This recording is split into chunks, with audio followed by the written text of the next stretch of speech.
All right. All right. We are about to go ahead and get started. Hello, everybody. Hello, hello, hello. Hey, Miss Juliet, how are you? Okay, we got our settings together, got all our tech stuff all fixed.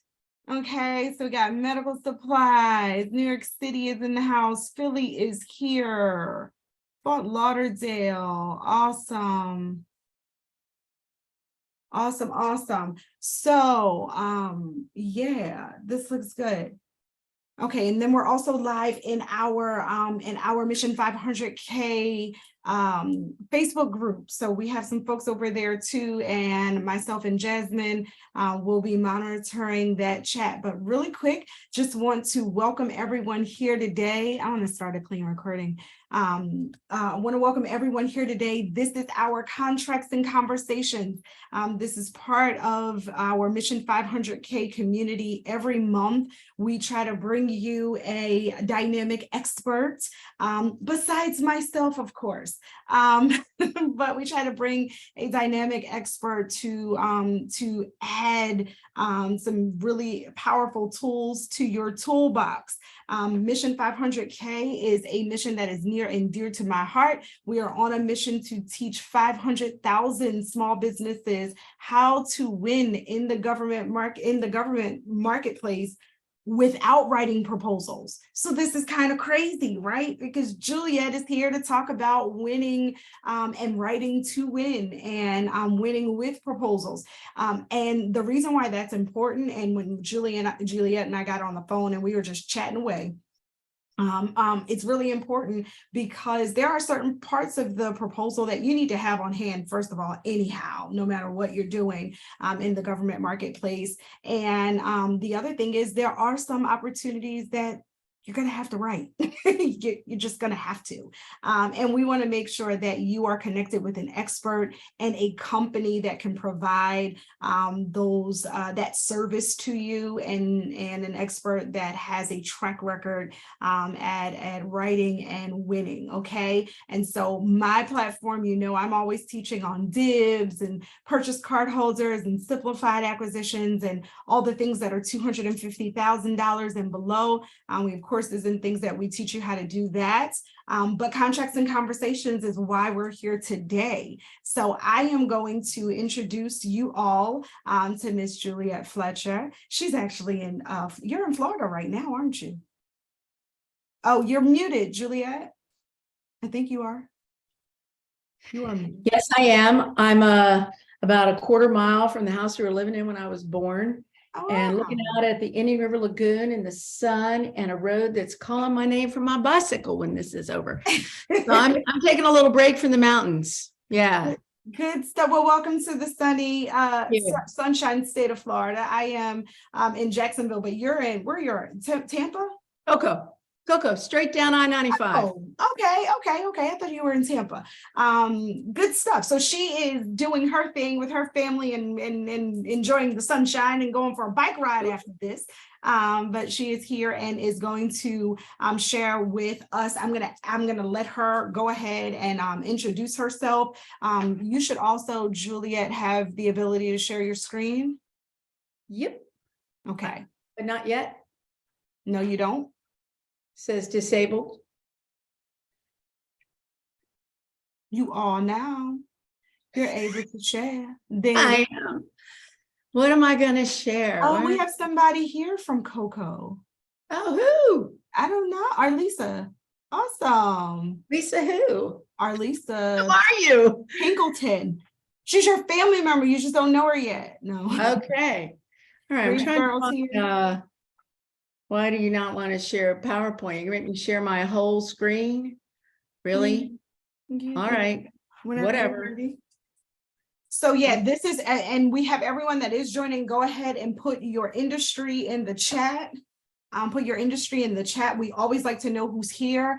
Juliet's going to take some time. She's going to share with us on her presentation, and then we're going to have time for questions and answers. Let me tell you the rules of engagement, okay? Got it. The rules of engagement are this. In the chat, You can say things like, woohoo, that's awesome. Didn't know that. Amen. Praise the Lord. Whatever you want to say, right? Just that was great. That was amazing. That's what the chat is going to be for. And then the Q&A button is where we want you to post your questions, because that way we get an opportunity to filter through really quickly and get right to the questions that everyone has. Okay. Juliet will share her contact information, all the things. So you'll have all of that, but put your city and industry in the chat. Put your questions though in the Q&A. All right, Juliet, you take it from here, and yeah, let's go. I wish I was at home, Why? because then I would be able to see things on another monitor. I'm Oh, working on my MacBook sitting on a box. You know how it is when you're visiting and you like have computer will travel. yeah, hey, it's all good. Do you think? Anyway, can you all see, do you see the video too? All right, well, I'll make that go away. So will be really scary. All right. So my company is called Writing is Easy. And I just have a funny story. My son was helping me create my website and stuff when I came up with this name, because there's a quote by Hemingway where he says, writing is easy. You just sit at the typewriter and bleed. Well, I don't, but other people do. And I really liked it because and he was writing it up, and he asked me what my what I wanted my email address to be. And I said, Juliet@writingiseasy.com. He goes, Mom, that sounds like Juliet is easy. I'm like, honey, I am. I'm easy to work with. So I just stick with my writing is easy, and it conveys, exactly what I do. So let's get started, because I really have a lot of information to share, and I don't know if I have enough time. One of my favorite quotes is this, is it's not really none of their business that you had to learn to write. Let them think you were born that way. And people think I just kind of came into this world learning how to write. No, I was raised by a writer. I ended up majoring in English. Language was always very important in our house. We were never talked down to. I never talked down to my children. So, and my grandson, same thing. He's 4, and he tells me it's terrifying in the living room, Juju, when it's all dark. That's just the beginning of good communication, is having vocabulary. We all have to learn it. So my background is basically, I began entirely too many years ago as a nonprofit executive director, writing grants, sitting in on panels, reviewing grants for the state of North Carolina, Florida, South Carolina, Brevard County here in Florida. And I basically learned everything I needed to know, and until I just realized that I was suffering from low income status in the nonprofit arena. So I went and looked for jobs and found a proposal manager and proposal writer for a government contract. And what's this? So I Googled it and figured it out. Went, oh my gosh, it's the same thing I've been doing for the last X number of years, decades. And I took my resume and did a find and delete for Grant and started on this journey. And about 4.5, 5 years ago, I started this business and have been on an upward trajectory ever since. And some of the agents, so I am industry agnostic. I am procurement vehicle agnostic, because I am a writer. I'm not a technical writer. I'm a proposal writer. And it's very, very different. And I'll touch on that in the next slides. But as you can see, I've worked just a whole plethora of different kinds of industry. So this is just sort of an overview slide of what we're going to kind of cover on a real high level. When you're writing for anything to do with responding to an RFP, an RFQ, a sources sought, whatever the heck it is, you have to be compliant first. Next, you want to be responsive, which is answering the requirements and giving just a little bit more. You want your answers, your responses to be very customer driven. We tend to write very narcissistic, egocentric writing when we start talking about the stuff we can do, and it's more about what's in it for the customer. So you want to be solution and benefit forward with your features and your experience supporting your solution and how you deliver the benefits. You want to answer, so what? Oh, these are all great things, but who cares? So what? Explain to me why you're different, why I should pick you. And then just talk a little bit about crafting that value proposition that really makes it hard for them to choose anybody else. So this is like Maslow's hierarchy of needs, right? At the very bottom is the most important thing when you're responding to an RFP, RFQ, or any of those kinds of things. You want to comply with the requirements, and that includes the instructions for the proposal. This, very technical stuff. The statement of work, the PWS, turn it in on time, meet the page requirements, use the right fonts. You want to align your solution with that evaluation criteria. So if they're going to evaluate, one of the qualifiers is that you have averaged shipments of 25,000 shipments annually or monthly over the last 3 years. Your response needs to align with that. You want to talk about your benefits and how your solution and your approach and your team alleviates, reduces solves their needs, answers their wants and concerns. Then you want to clearly articulate your solution and why they should pick you. You want to use graphics and the organization of your proposal and the way it's presented, the visual, to be appealing and to help tell your story. When you're writing a complex system, when you're writing about or describing a complex system, words really don't work. A picture, paints 1,000 words. And then you want to make sure it's edited and proofed, and you polish, and you are consistent throughout with your style. And I'm going really quickly through this, but these are the basic elements. And the arrows go up and down because you start off with a compliant outline, and then you plug in your solution, and then you keep coming back around to make sure at the end that you've complied, that you've aligned everything, that you've stated the benefits, so that when you hit submit, it's a polished, compliant, benefit first, customer focused proposal response. So I'm just going to hit on these little bits for government contractors. Y'all probably already know this. The key sections for response for a proposal are, first of all, I need to say that not all RFPs, RFQs, or RFIs or sources sought have a section C, L, or M. Some of you may be submitting to state, county, city entities, and even government entities that don't actually have these sections. But what you're looking for is, what is the work, the detail of the work they want you to do. Can you do it? Do you have the capability? Do you have the past performance? Do you have all your ducks in a row to do that?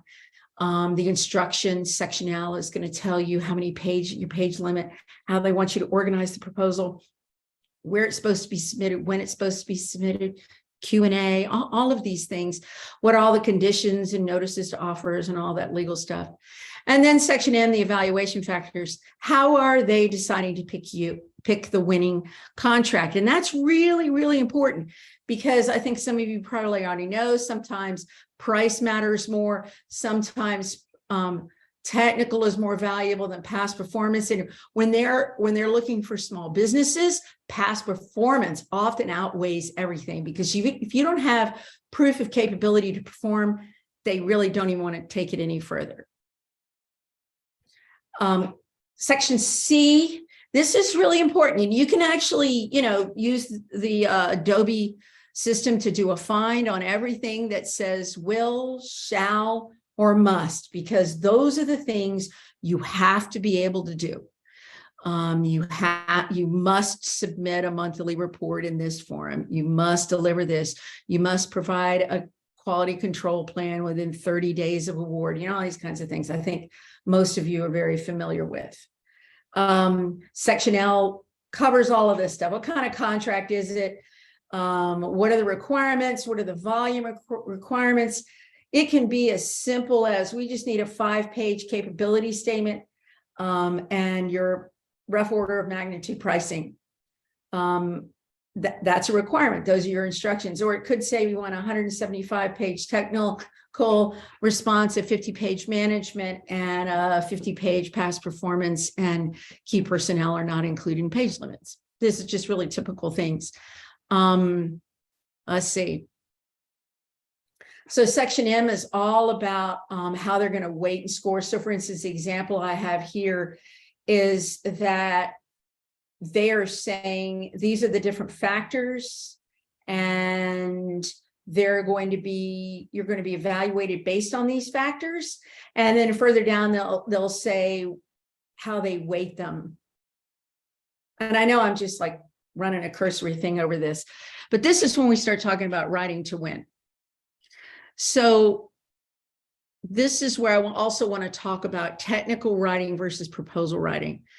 I had a wonderful conversation with a colleague about when she called me a technical writer. I said, I'm not a technical writer, because the whole intention of the writing that I do is to persuade the reader to pick my client or pick me if I'm pitching myself.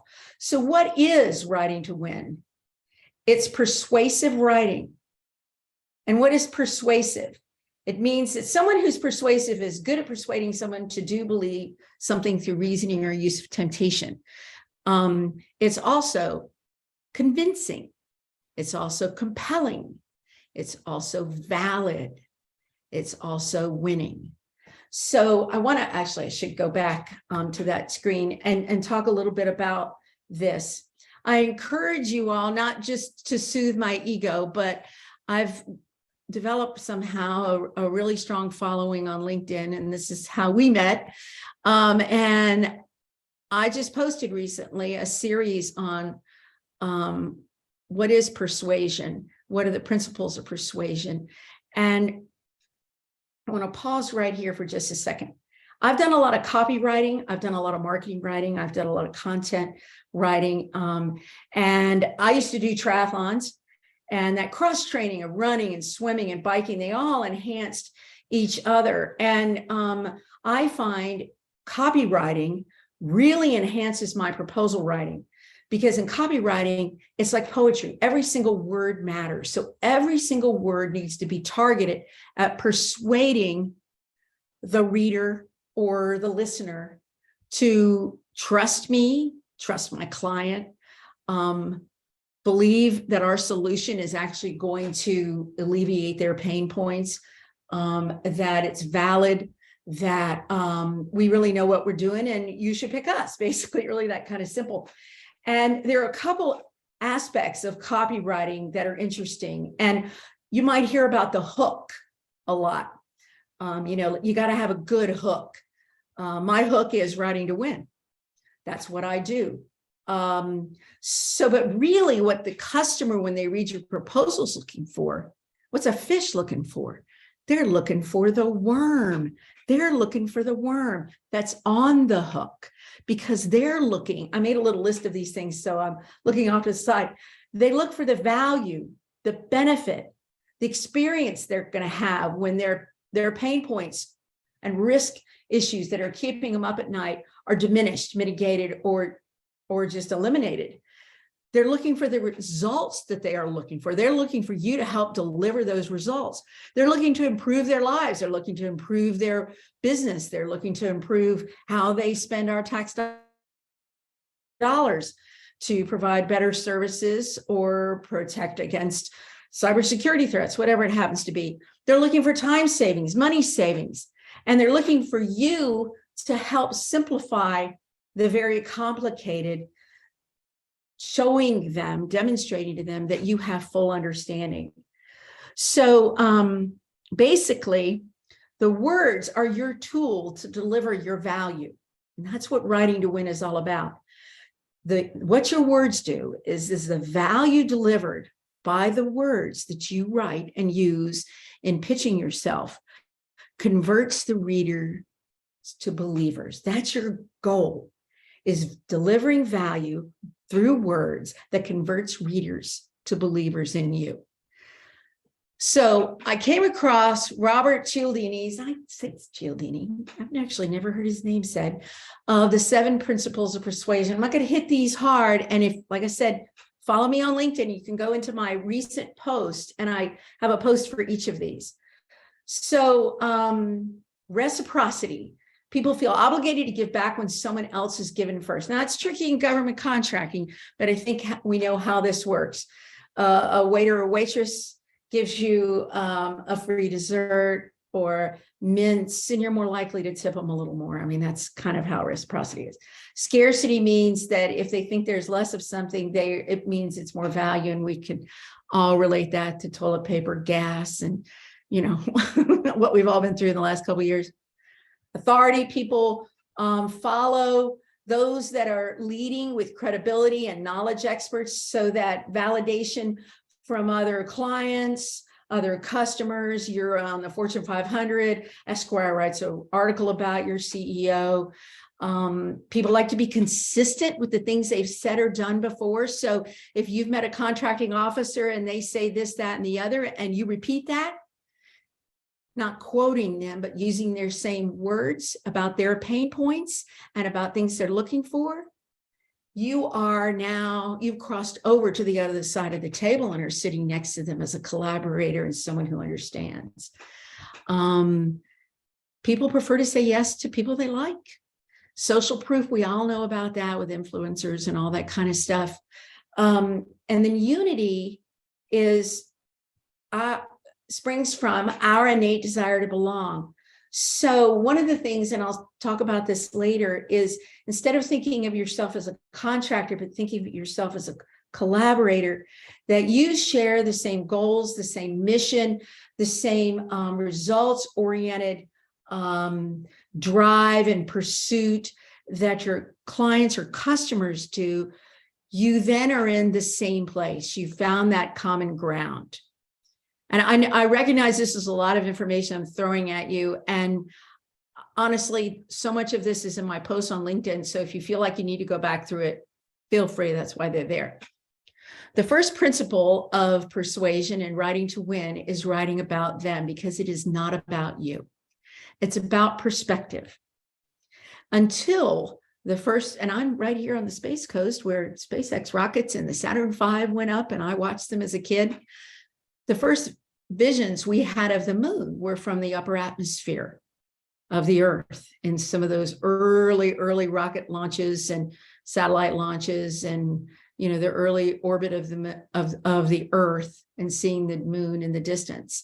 And then we sent a rocket ship to the moon, and we saw how small and insignificant and how beautiful our little blue marble that we live on is.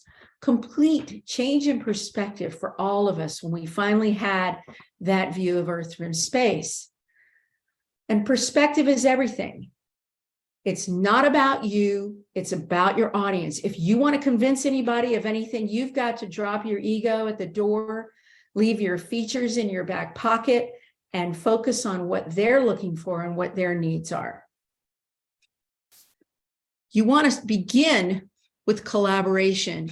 And so many contractors think, I want to increase my revenue this year, and I've got this great solution, and I'm going to price this to make sure that I win and that I make a whole lot of money, and I'm more focused on me. If you can shift your mindset to walking around on the other side of the table with your customer, collaborate with them on a solution. And if you can get your current clients to write in your CPARs or give you quotes on how collaborative you were. So many of you rose to the occasion during COVID and solved significant problems and provided workarounds and all sorts of things when we were under just incredible constraints and in a new world order, really, of how we do business. And you became a collaborator with your customer. If you were successful, you did. And it's just one new approach. Empathizing with your customer. You've got to understand your customer's pain, their struggles, their needs, and you use their language to write about your solution. So if the Army talks about the warfighter, you use the warfighter with a capital W, by the way, or soldier with a capital S. And it's mission certainty, it's operational continuity. There are all sorts of lingo within different industry and different governmental agencies that you want to use. And you get that information going to industry day, meeting them, listening, looking at their websites, looking at their enabling legislation and their budget documents. You learn that by reading the RFP very carefully. And if they use on-site as a hyphenated word, then you use on-site as a hyphenated word. You match them. It's much like mirroring. So once again, you're trying to make them the hero of their own story. You're going to help them get what they want. That's your job. It's not about you building your business. If that happens too, that's great. But you're much more likely to get more work if you're focused on your customers' issues and what their problems they're trying to solve. So you want to begin by solving their problem. What are their problems? What are their hot buttons? What are their pain points? And how does your solution directly align with resolving those pain points and solving those problems? And what proof do you have that you can actually solve those problems? I grew up as a musician and I love Miles Davis. And I don't know, I was listening to one of the jazz stations around here and I saw this tune come on. I went, oh yeah, Miles Davis. So what? So what is a tune that has a dialogue? It's da na na na na na bum bum. And the question is, so what? You've got to answer that so what question before it's asked. And what is the answer? The answer are your discriminators. How do you stand out in the crowd? How does your approach, your experience, your special sauce discriminate you from everybody else? And the reality is in some contracts, in some proposals, everybody's going to be, it's so prescriptive. The PWS and Tower are so prescriptive that you don't have any choice but to kind of just get in that lane and go with it. But your experience is always different. Your personnel are a little different. The way you talk about your solution, if you come as a contractor and you're not saying, my company does this, my company does this. You say the agency is, by choosing us sort of thing, that's really juvenile, but by choosing us, you partner with or are collaborating with an experienced, there's a lot of words you can use very specific to your approach. And all of this, the so what questions are answered in your value proposition. And one of the things I want to say about a value proposition, it is not one sentence. It's not a value proposition sentence. It's a paragraph. It's a set of win themes of why you plus them equals a win for them. What makes a good value proposition? It's really clear and easy to understand. Communicates very specifically the results that the customer will get. So let's say the current incumbent is having a hard time with their fill rate.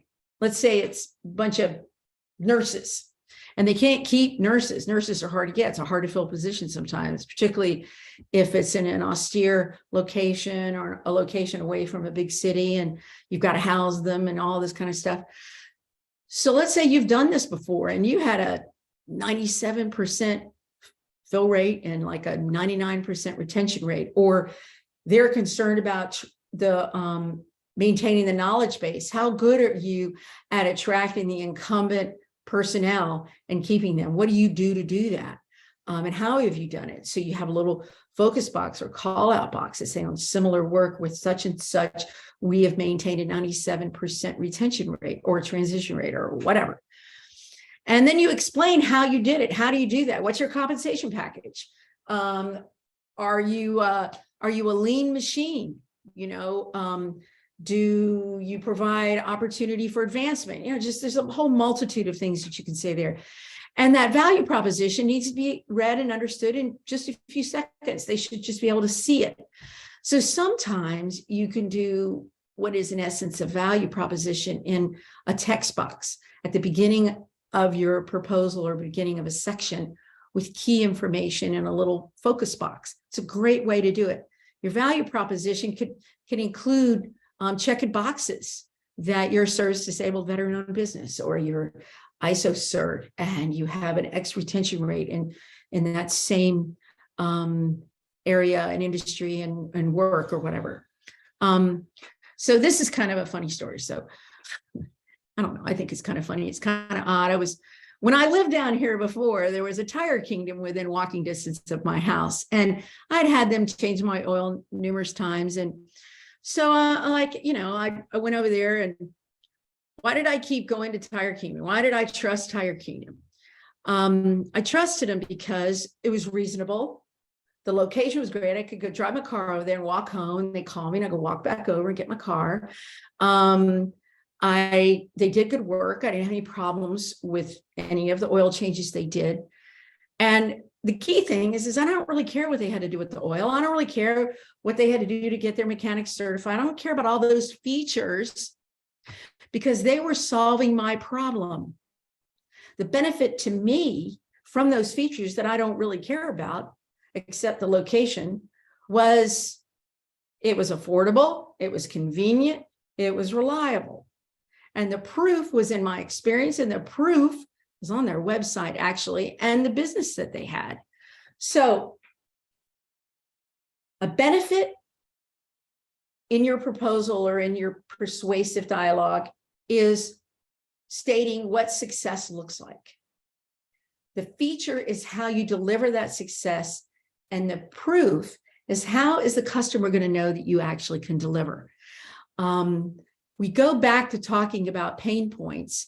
An excellent exercise that I should include in these slides is just getting a table, making a table in Word, and the left-hand column is the customer's pain points. The next column is benefit statements, taking those pain points and turning them into benefit statements. So instead of saying they're having a retention rate of nurses, the benefit statement is a 97% retention rate on nurses in similar settings or in whatever, something like that. And then the next column is features, which is how you do that. So it might be a compensation package. It might be your recruiting. It might be a whole bunch of different things.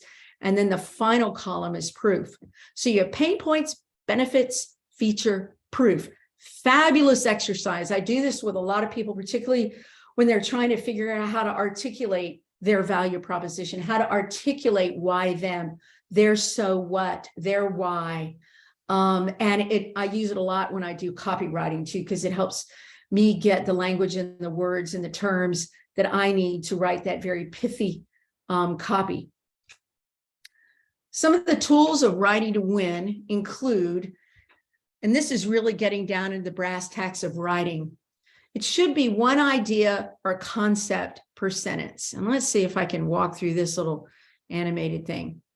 So here's a sentence that my client wrote, provided me to edit. Super Therapy Services, a behavior analytic service agency, is committed to utilizing a collaborative assessment-based approach to developing effective individualized behavior supports for children, adolescents, and adolescents problem behavior. Well, I can't even read it. It's exhausting. So let's clean this up a little bit. Just take it one step, one idea or concept per sentence. Super Therapy Services is a behavior analytic services agency. We use a collaborative assessment-based approach. We develop effective individualized behavior supports for children and adolescents with problem behavior. So I think we can all agree that's better, but it's kind of choppy. So let's take it to the next level and tighten it up and throw the customer around a little bit more.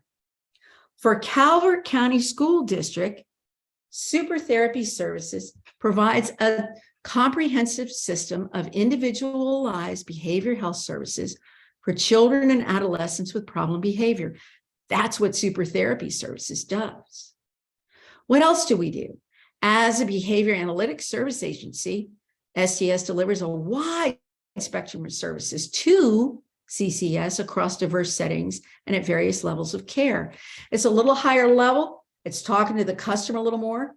You don't know the RFP, but it's using some of more of their terms. They talked about various levels of care and all these different settings. So this is a way of introducing our approach to the services, just cleaning it up a little bit, using more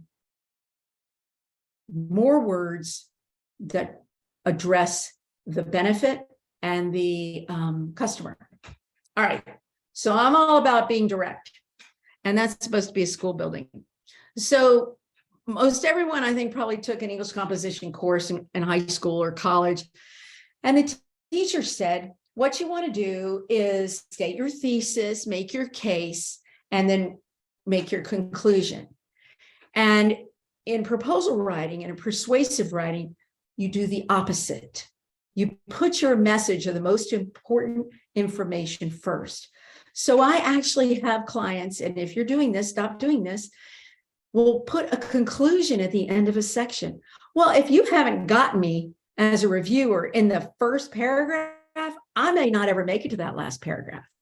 So if you write that way, go ahead and write your conclusion after you've made your case.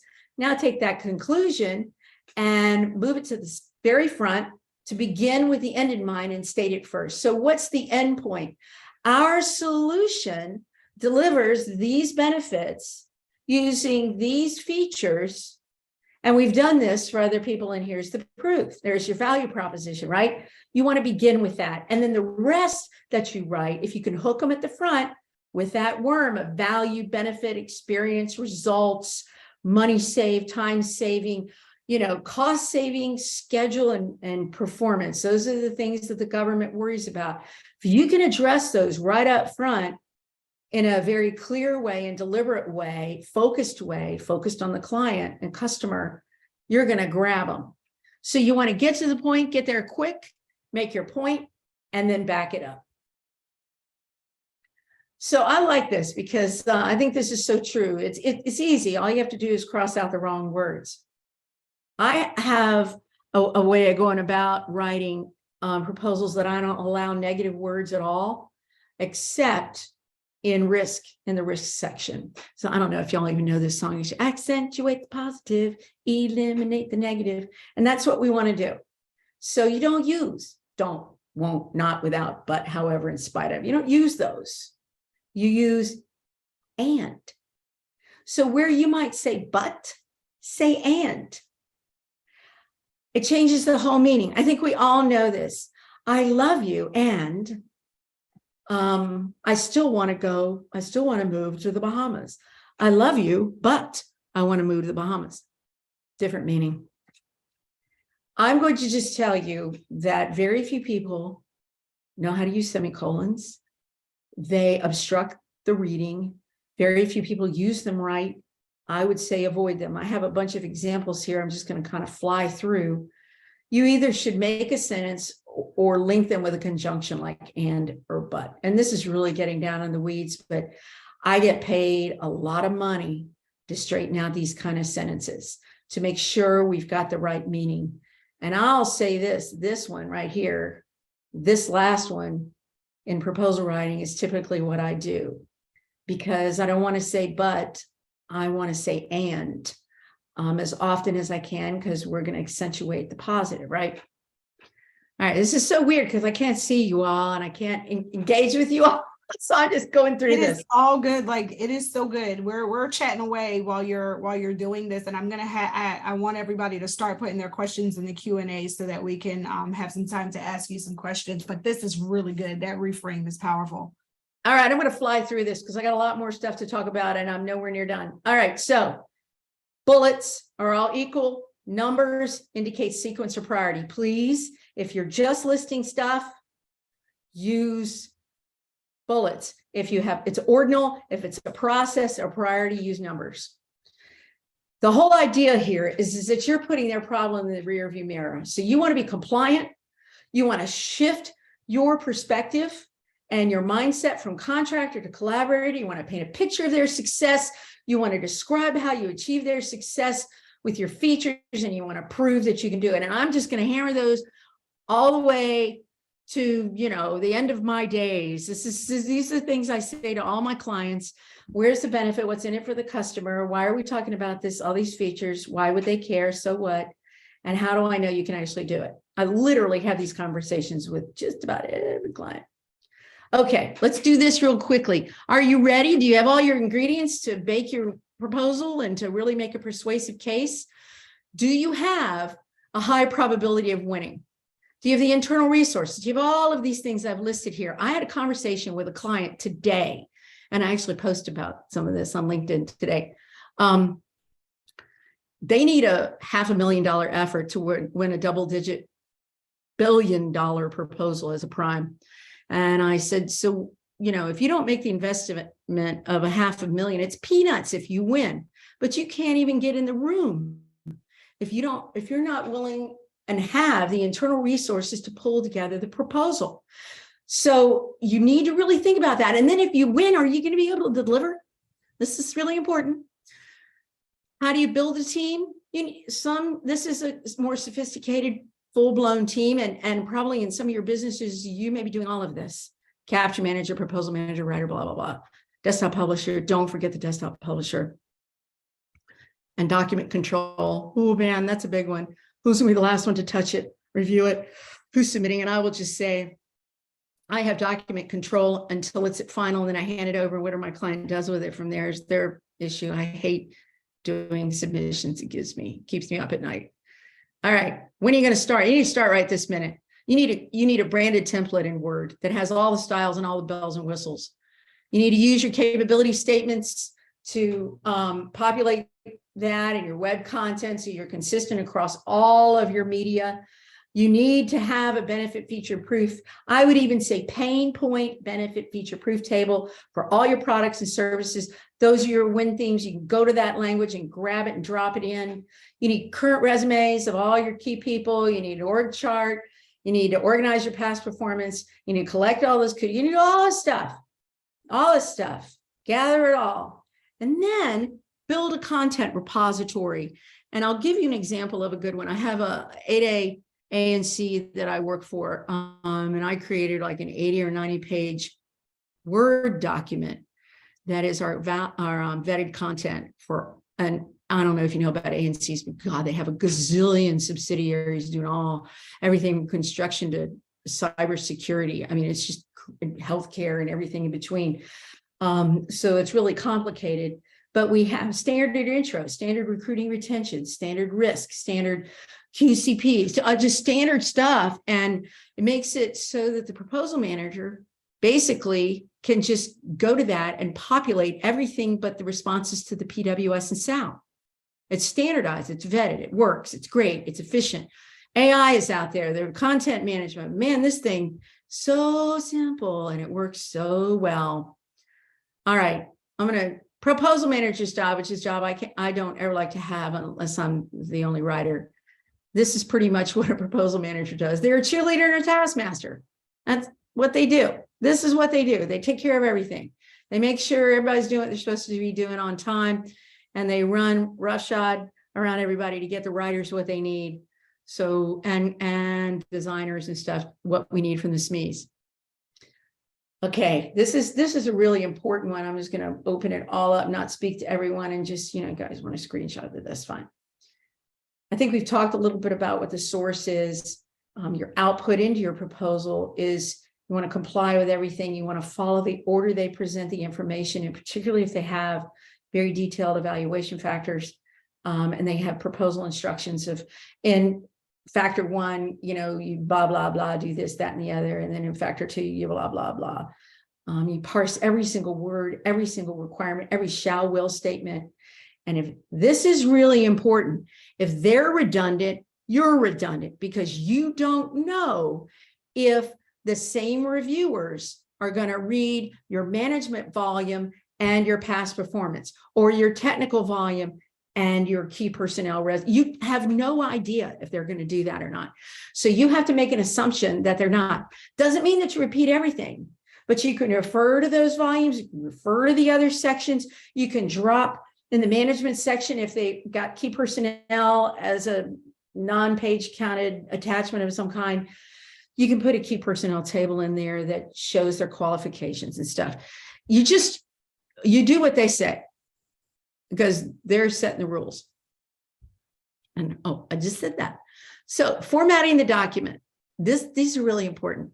Comply with the formatting, and please, oh please, do not, whatever you call it, justify, where you've got left and right straight down the margin, that is incredibly hard to read. And if you think about, and Word doesn't do it well.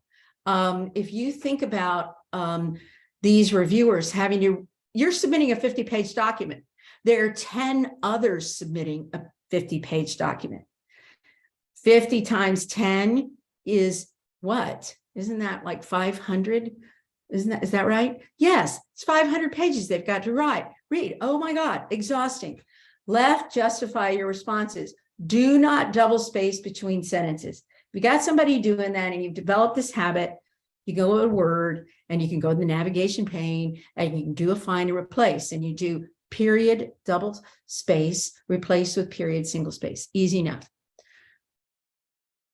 Follow their point size. And if they don't give you one, use 12 point, use this, because when you get down at 8 point, nobody can see that. Use your branding, learn how to use styles in Word. There are people like me who create compliant templates for companies with your branding and all that kind of stuff. And I have a desktop publisher who does that. And it usually works better if you have an RFP you're going to respond to. Create your graphics in PowerPoint. And the reason you want, and I have a extremely talented and specialized illustrator, graphic designer, and she does it all in PowerPoint, because in the last minute, you may have to change that org chart. You may have to change one of the people in the org chart. And it's just a text change, and you grab it and drop it back in. It's very easy to edit, and you don't have to go find the person who might be in Tahiti who has designed your org chart. Table of contents, you got to learn how to do all that stuff in Word, and use your tables and graphics to tell a story and engage the reviewer, and not just to break up the narrative. It's not just to break up the narrative. It is to tell the story better and make it easier for them to review. All right. This is my mantra. Write without fear and edit without mercy. Just get the thing started. You can see one of the methods is to begin with bullets, then go to sentence and paragraphs, where you're going to need some graphics. But the most important stuff first. Try to use the customer name as much as possible. Read and edit. You can see all this. I don't need to read out loud. All right, let's talk about ChatGPT. So I have to give credit to my son, my brilliant son. I had lunch with him the other day, and I said, talk to me about this. And should people like me be threatened by it? And what's the future? And he basically gave me a rundown. So I have to credit Thompson Fletcher, my son, with helping me do this and a little research I did on my own. So I'm so glad you're covering this, because this was definitely going to be one of my questions. So I'm so glad you're covering this. Well, have to. And so I imagine there are people on this webinar who know a heck of a lot more about this than I do. So understand this about what I know about anything except writing. I am sitting with Elon Musk Starlink somewhere in the stratosphere, and that's my level of understanding. So this is how I'm presenting this. AI is a neural network that is mimicking our neural network in our brain. Our neural network in our brain is still the most powerful neural network. No machine that has been created yet can replicate it.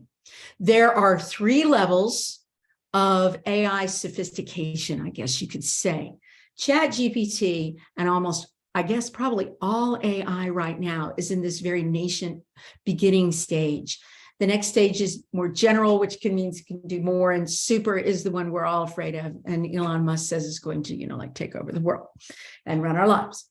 So ChatGPT is a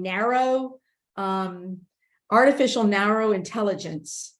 And it's not actually replicating our capability yet. It doesn't have common sense. It doesn't have the nuance of the experience and knowledge that you have of the work that you were doing, whether it's I keep using cybersecurity because it's a big deal, and anything, absolutely. What I do, it can't replicate the knowledge I have from reading Faulkner and Hemingway and writing literary analysis and the music lessons I took and the proposals I've written and the proposals I've reviewed and scored. It can't do that. It's a touchstone only of what we're looking at in the future. So what it can deliver possibly in some instances, and I don't know what limit or where, how far it's gotten, some efficiencies that you might delegate to a junior employee, or, your 15-year-old son or daughter who writes well, but you're not going to hand that in. You're not going to submit it. It can also predict and automate and optimize some tests. So there's some pluses, but it lacks that discernment that comes from your experience and knowledge. It lacks the understanding of the customer and the nuances of the marketplace. Oops, sorry, I got my windows open. You probably hear a motorcycle going by. Lacks originality, and it really can't be relied upon. But what it can do is it can actually fill a blank page. If the blank page is scaring you to death, it can maybe help you fill that. It gets you started. And that's all it can. It can give you like your weak leg. If you're a right-legged dominant person, your left leg up. It's got to be checked. If you can't stand staring at a blank page, go ahead and use it, but you're not going to win with that. It's really a matter of how, I just need to say, quality is what matters in this marketplace. Speed of execution has to do with your operational technical delivery, not in proposal writing. You need to start early and have plenty of time. You wait until the last minute, you haven't got a chance. So I think you can see all of the cases here about AI. It's not enough. It lacks the real world experience of your repeated experience and understanding. There's AI out there that can be and could probably be trained to help, but it still remains very limited. All right, that's AI. I want to talk about stewardship. I came from a nonprofit world. I worked at community college. I ran nonprofit organizations. I sat on state governmental agency grant award panels. And one of the things that I don't ever hear clients of mine talk about is stewardship. I want to talk about that for a minute, because stewardship embodies the responsible and planning and management of resources. It's the job of supervising or taking care of those resources, like an organizational property. We hear about stewardship in religious circles, in religion. We hear about it in conservation, a good steward of the land. And what does that mean? That means that we are taking on the responsibility of being good stewards of somebody else's resources. We want to convey to the government that we are good stewards. We're not just out to make a buck. We are asking the government to give you, if you win, my money that I paid in my taxes, the money that single mom down the street who's working 3 jobs is having taken out of her paycheck for withholding. That's the money we're spending. We have to think in those terms. And I really can't stress that enough. If you come to government contracting proposal response and your approach to persuasion is collaborative and with a mindset of a steward, you are going to differentiate yourself. That mindset presents a different intention. This stuff, these slides are just really about, sometimes it's just going to have to be good enough and it's never going to be perfect. And honestly, if you wait on perfection, you'll never get anything out the door. And as founders and startups and stuff that many of you I think you are, you know that you got to take the risk and take the punches and the fails and celebrate the successes. If you want to be a good writer, William Faulkner is one of my favorite writers. I took several courses where he was the focal point of our study. And you can read this, read everything, trash, everything, just read everything and figure out what works and what doesn't, and realize that semicolons are nobody's punctuation. No business using semicolons. All right, I'm going to take a breath. I'm up for questions. Off you go. This has been so good. So good. Okay. So I have a bunch of questions because, I'm working with most of you guys I see your questions dropped in our courses. I see it in our Facebook group. And so I gathered some questions myself, and then I have a few that were put in. Some we answered already, so we don't have to go through them all. In terms of the industry day, something you mentioned earlier, Patrice, that's just when you have an opportunity to meet folks from the agencies. And so to find out about industry days, like I encourage you to do, choose your top 5 agencies that you're going to be working with, go to the OSDBU, go to that small business liaison person, find the events on that page for that agency and find out when their industry days are. COVID did something that was pretty phenomenal actually in the industry day world, because they figured out how to do these things virtually in a powerful way, not like in a boring Zoom, oh my God, just keep it up on a on a screen to the side way. I know I went to a couple with DLA because you guys know how much I love DIBS. And one of the DLA industry days, it was just so well put together. Oh my God, you got an Excel spreadsheet. They even did a virtual expo. You got an Excel spreadsheet with all the companies listed who would have had a booth, their contact person, their website, and what they did, and a link to that person's Zoom room. And so if that's the booth you would want it to visit, you could just click the link and go to their Zoom room. I mean, it was so good. I'm so glad they figured that out. It was actually better because no kidding. No yeah, kidding. that was so good. It was actually better than being at the expo because you could actually see who's there. Like, it was really good. So industry days are powerful and you have to show up. And my recommendation is that you don't wear a black suit, go looking like this, and just stand up in front of everybody and Be who you are. I always wear really bright dresses and, yes. I just kind of, I'm probably annoyingly memorable. I went to the National Cyber Summit and halfway through the day, I'm like, I'm sick of myself. I'm just like making my pitch, what is writing to win? Well, whatever. Blah, blah, blah, blah, blah. But that's what you've got to do. You really need to do that. You need to be able to talk about your business, and you need to be able to talk about the benefits, that value proposition. You got to understand the customer's pain to be able to address it. You don't need to talk about features. You just need to talk about how you understand that. And we actually have a super high retention rate for that particular very hard to fill position.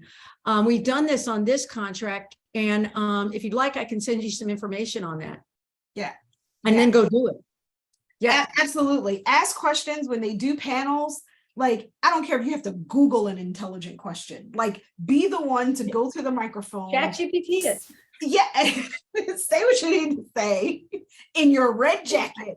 And so that all day, everyone's like, oh, that's the lady that said that they do that. She is on the red jacket over there. Don't wear the sea of black and the sea of brown and the blue suit too, with the brown shoes. No, don't. If you're going to do that, wear something sparky on a tie or something, or put a scarf on, wear a black dress with a scarf. That easy recognizable. Just stand out visually, because it's all about that. It's all about how you carry yourself when you're face to face with people. And here I am sitting in shorts, I'm really like super cash today, guys. Looks really fancy behind me, but I'm actually staying at a friend's house. I look, like, this is not my stuff. It's all good. It's all good. So a couple questions. Someone said, okay, wait, what if you're a new business and you don't have past performance, and you're responding to, I guess they're saying they're trying to respond to an RFP, but they don't have performance. Yeah. I got it. Okay. So I actually did this for one of my first clients. He was a guy who had been in military security, and then he ended up at a Kennedy Space Center doing transporting like foreign nationals and stuff onto the Kennedy Space Center, which has restricted area, right? Because it's attached with Cape Canaveral Air Force Station, blah, blah, blah, blah, blah. So he started his own business of doing security, and he was mostly working in like fancy neighborhoods with golf cart security people. Okay. So he wanted it because it's right in my wheelhouse. This is me. I can do this. I can do this. I need your help. So he goes, I don't have any past performance. I say, yeah, you do.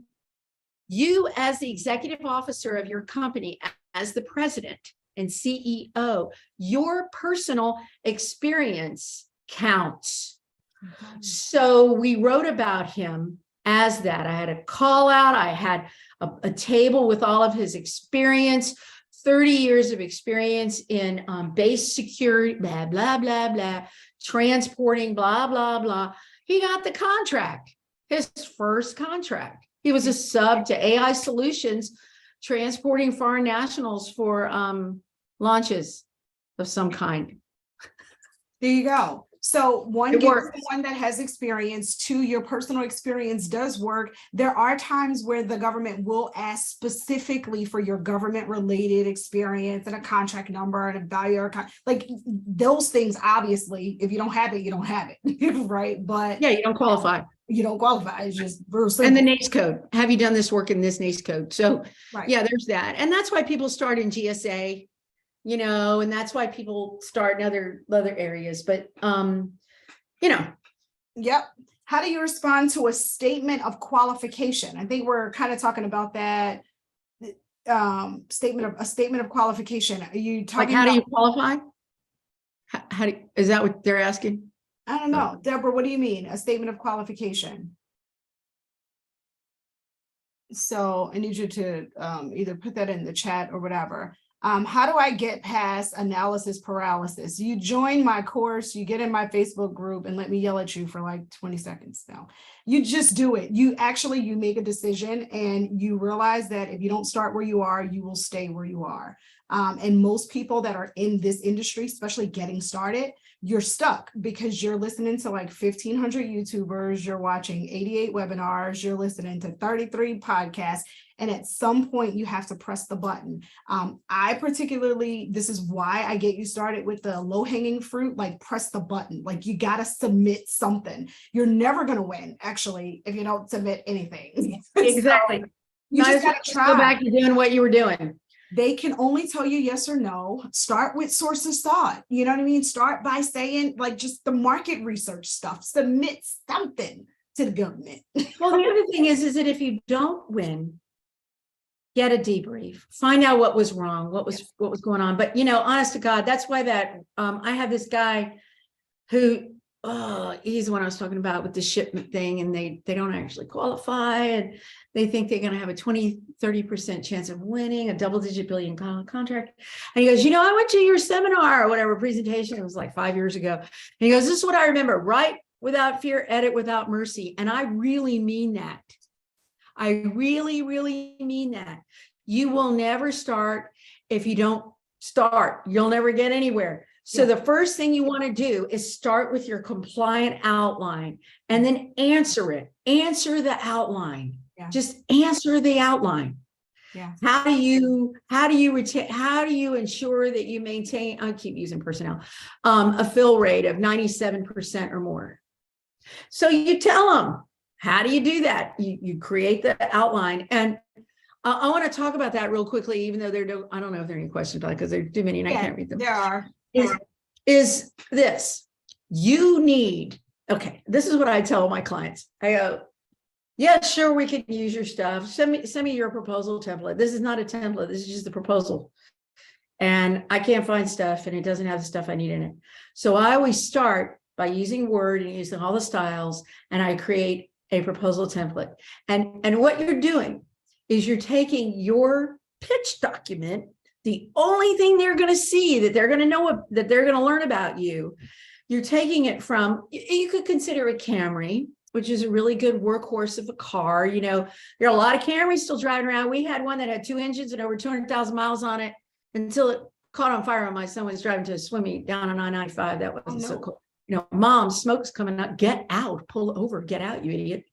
So what we want to do is we want to take you from that Camry that's about to burst into flames to a Lamborghini. And your approach, your solution, the benefits, the pain points, all of that is the same. But what have we done?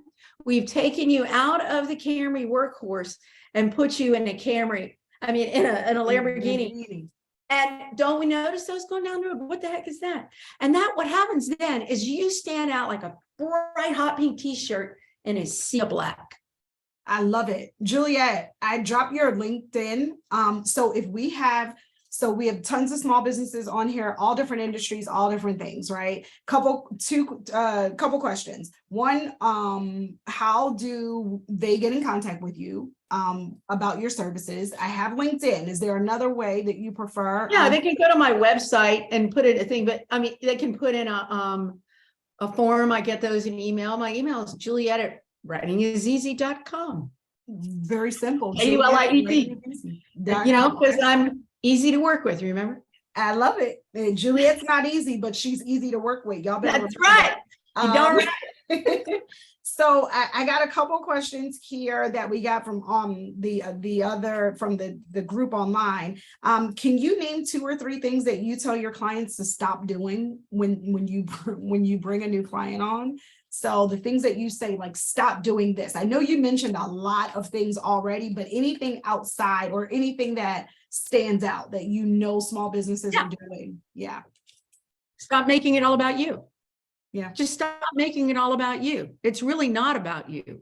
If you want the work, it's about the customer.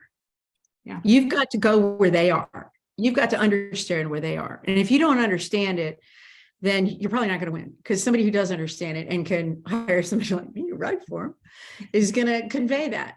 So the biggest thing is this is what I tell subject matter experts. I work with a lot of really smart engineers of all kinds. Mm-hmm. And they know so much about how all their integrated product teams work in DevSecOps and whatever the heck they're talking about, and naval weapons systems and I don't even know. And I'm like, this is all great. So if you're smart enough and knowledgeable enough to actually come up with this solution, architect this solution and execute it, then you're certainly probably more knowledgeable, and at least knowledgeable enough to sit on the other side of the table and review proposals for award. So go sit on the other side of the table and let's write what you need to read to pick you. Right. And then they're going, oh, we don't need any of this stuff. We don't need any of this stuff. Okay, what we're leaving now, why does this matter? Well, what actually does this do? Oh, well, it does this. Is that what the customer uses? Yeah. Right.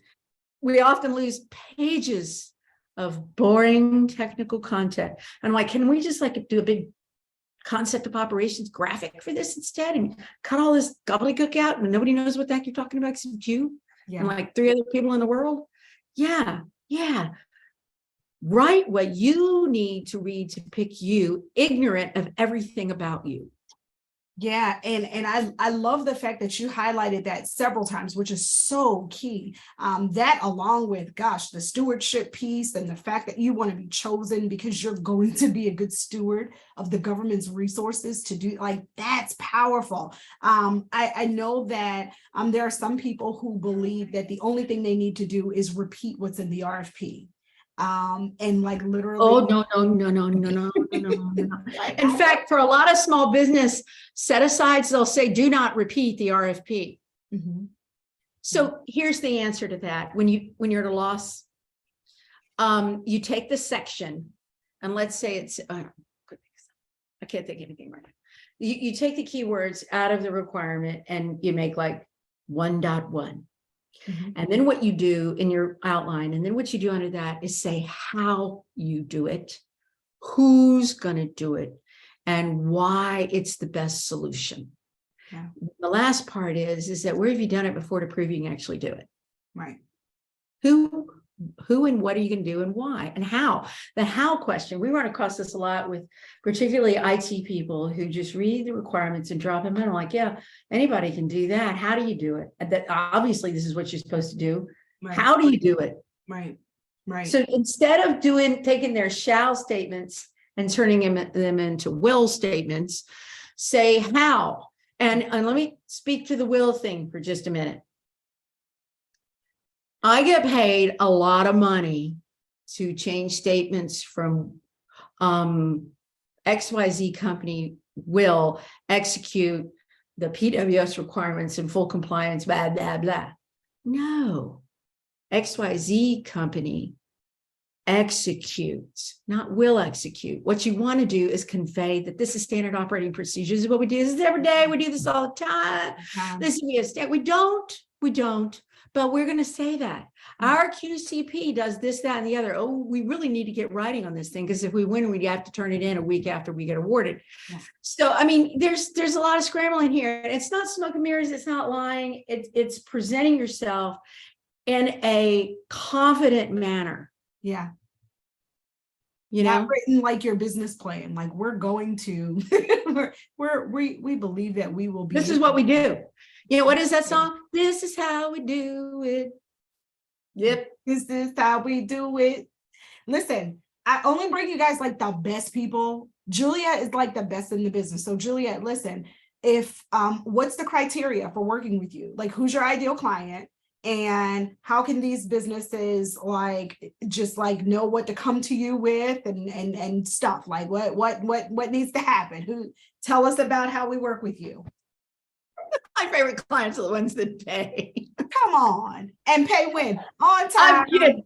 Come I'm on. kidding. Yeah, pay on time. You know, don't make me come back to you and it's after 30 days and you haven't paid. Come on, it's just me, man.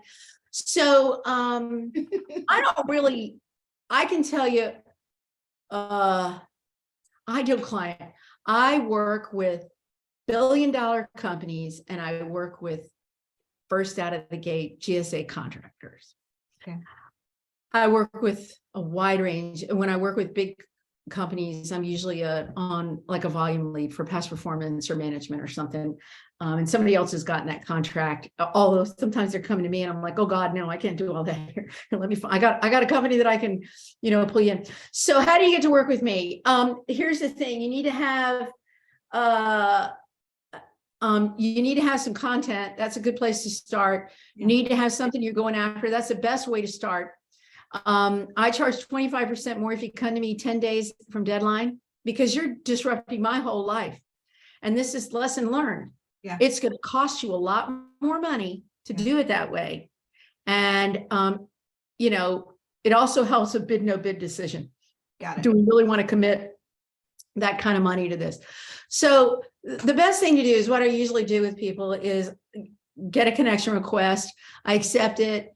And then I've got like 100 connection requests I need to do this with, is to say, because I was working so hard. Now I'm on vacation. And I really am supposed to be doing that. I'd probably just go down to the pub and sit there and, knock them out. But I usually try to take it to an exploratory call, right? Let's see if we're a match. Let's see if you're where you need to be and that you can actually afford me. I've got my rates to actually cull the herd of needy companies to where they really, really want to win this work. They're really, really committed and they have the resources and they're going to commit the time. Yeah. So sometimes it's a not to exceed hours, sometimes, so what the first thing I do is I take your RFP, I take all of your branded content, your logos and all that stuff and your colors, and I create a branded template and I parse the RFP, creating a compliant template. And then if you've got any content, I'll take it and smooch it around and I'll give you some instructions. I'll put the requirements in like purple tiny print in each section. And then I'll put a comment. This is a great place to put an org chart. If you need an org chart, let me know. You can draw it and I'll create it. PowerPoint. Here's I'll create the past performance table, fully compliant. I could create the resume tables, fully compliant, answering all the mail. So all you have to do is complete them and then I edit. Yeah. I'll say this is a great place for a graphic if you've got one about your process. Yeah. Here's a good place to put a call out box with a quote proving that you've done this. Here's a focus box that we need to list all. This is just, I'm gonna tell you, L3 Harris, one of the biggest companies in the world. I've only done one proposal for them, but it was a big one. And Kongsberg, who, if any of y'all are in the military, the Common Remotely Operated Weapons System, CROWS. Well, I was on that proposal. It's a $1.5 billion contract. This is how the big guys and girls do it. Yeah. This is the exact same system they use. It's the exact same tool. Nobody does it different. This is how you want to do it. because those other smaller businesses you're competing with don't have oh, it is Friday. It's Friday night and the information's right. Oh, that's cute. I just saw that. Yeah. This is Absolutely. Friday. I don't know what day. My thing is, I think too, for those that are interested, right, in winning and writing proposals, or what you do requires proposals. Because like I said, I'm a win without proposals because I do a lot with product and other stuff. I've done services before. I've done janitorial and groundskeeping and security and all that stuff when I was 8A certified. And I tried my best to do all sources sought because all sole source. I'm sorry, because Right, but even sole source. Yeah. For the A, and C, we got to write 10 or 15 page proposals. And the other thing is that you need your capability brief to project this. You need your website, the copy. You need to be talking about your company to prospective teaming partners, and customers in this customer first, benefit focused. And that's what I was going to say. That's what I was going to say to the businesses that are here, guys. Like you want to, if you don't have an RFP that you're going after right now, find one that you qualified for, or one you're like pissed about because somebody else won it. Okay, find that one, and then go to Juliet with that to help get that template and stuff together. Like that's an option, right, Juliet? It is. I mean, I don't really want people spending money on me cleaning up something that was a loser. I want them to go forward with fresh. You can get a template from me, but if you don't, honest to goodness, if you don't know how to use word styles, got it. It won't work for you. So, you recommend that it be a live opportunity? Yeah, I do. Or one of my customers has that like 90-page vetted standardized content document that is basically the Word template with all of the bells and whistles in it. And what we do is we then create the compliant outline in the same format, pull stuff over, do a find and replace for customer name, and go through it and make sure that it's aligned with what this effort needs to be. And I'm telling you, this proposal manager I work with, since we have that, she knocks out sources sought that are due in like 3 days in nothing flat. Nothing flat. She just sends it off to the SMEs, technical SMEs, for that information. Okay. Specific. You guys heard it here. I mean, I put Julia's information in there. Sarah, I think you asked one question that I didn't get to, and it's the last one. When do I know I should write a proposal? I usually respond by SAM or non-formal request by email. So Sarah, I would need to know, I think we would need to know what you're doing. Like what industry that would help because you can't respond on SAM. So like by email, responding to what? So it would help if we know what you're doing, but you will know that you have to write a proposal when that RFP says you have to. Like it's pretty much when they say, we want a technical response by such and such date in 5 pages, and here's the evaluation criteria. There you go. So what I suggest you all do is send me a connection request. I usually send connection requests to people who follow me, because if you're going to follow me, then we should be connected. Right. So just send the connection request, and I'll get around to responding. And if you send a message with it that you were on this and you want to have an exploratory call, go ahead. I mean, and I'll tell you what, go on my LinkedIn, go to my activity and read the posts. Because everything that I've said today is in there somewhere. It's in there somewhere. Arkel, you asked about the sources sought template. So we do have one, and I'm actually, you know what, when Juliet has nothing better to do, I'm going to send her the sources sought template that we use, and I'm going to ask her to just grade it A to F and be honest. If she says it's an F, it's an F. Oh well, we got to make changes, but I'll send her the one we have, and I'm super transparent about this stuff. So I will post it in our group. If you're in the Facebook group, there is a source of salt proposal template. And it's source of salt. So they're looking for sources, right? This is not a proposal to do the work. This is putting your They're checking the marketplace. Question. Yeah, they're trying to see if anybody out there can actually do it. And particularly, are they in the set aside category? Do they meet the set aside requirements? The source of SOT are often that, and RFIs too. And you want to respond to those, and you want to respond to them in a way, because this is their first impression of you. So if you can't make a good impression, don't make an impression. You're better off making a good impression. And it's not that hard. It's just, I mean, good Lord, if I can do this, you people could do this. You people, you could do this. Yeah, anybody can do this. I am so honored to have had you, and thank you so much for your time. You should be getting flooded with a bunch of connection requests and just people trying to connect and meet with you. If you're looking for additional writers, are you looking for additional writers to add to your team? We have I know we have one person in our group, the word architect. She's pretty phenomenal. You guys connect, you never know. Yeah, sure. Yeah, do you guys connect? I don't typically, I'm a snob and a control freak about the writing, just admittedly. That's what makes you phenomenal, Juliet. Maybe. I've worked on teams. I've yet to pull anybody in whose writing I don't want to edit. It's just is what it is.